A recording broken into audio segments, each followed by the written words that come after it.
Hi all.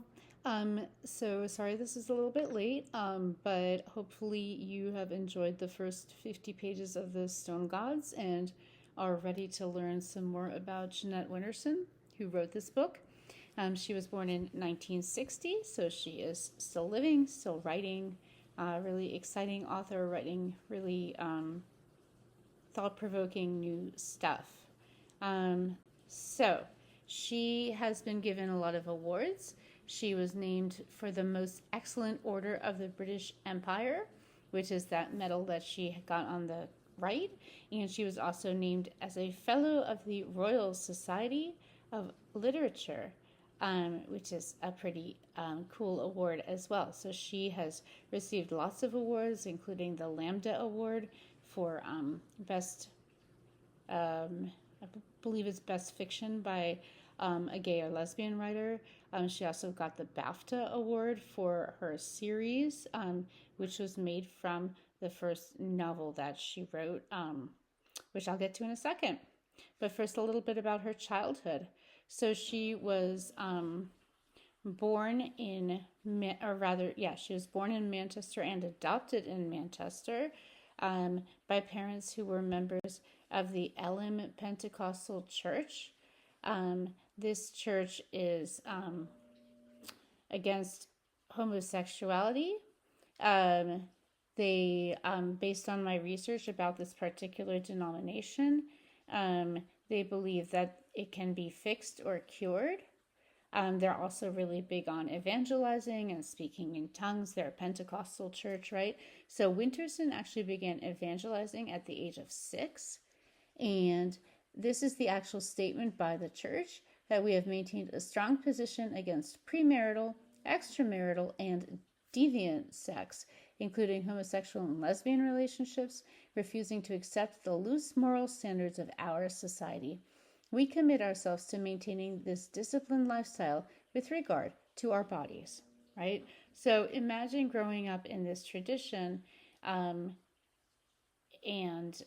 realizing that you are gay, right? This is a church that, like I said, has tried to fix people. Anyway, when Jeannette Winterson was 16, she came out as lesbian. She eventually ended up going to Oxford and getting her degree there, but not after a pretty rough time with her parents, as you can imagine, right? So she wrote her first award-winning book, Oranges Are Not the Only Fruit, in 1985, and it's a very loosely based memoir. It's about a young girl who grows up in an evangelical family and figures out that she's lesbian.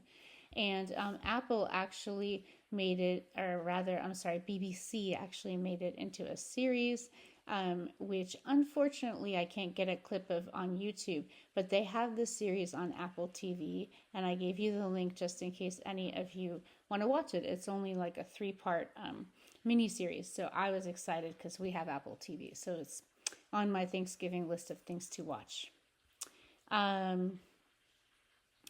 So it's a coming-of-age story about a lesbian who grows up in an English Pentecostal community, and it deals with the transition from youth to adulthood, complex family relationships, same-sex relationships, the idea of organized religion, and the concept of faith. She has written a lot of novels, including The Passion, which is actually set in Napoleonic Europe. I haven't read it, but now I'm very interested in that. Sexing the Cherry, which is my favorite, which she wrote in 1989. Also written on the Body is fascinating. You can never figure out the gender of the narrator, and that's sort of on purpose. And then most recently, not most recently, but what's most interesting to me recently is she wrote Frankenstein, a love story in 2019. So I have this TED Talk for you guys to watch. Is humanity smart enough to survive itself? And I believe that the themes of this talk are really relevant to the book that we're reading. So I hope you can watch it and learn from it. And I will see you all after Thanksgiving. Have a great break.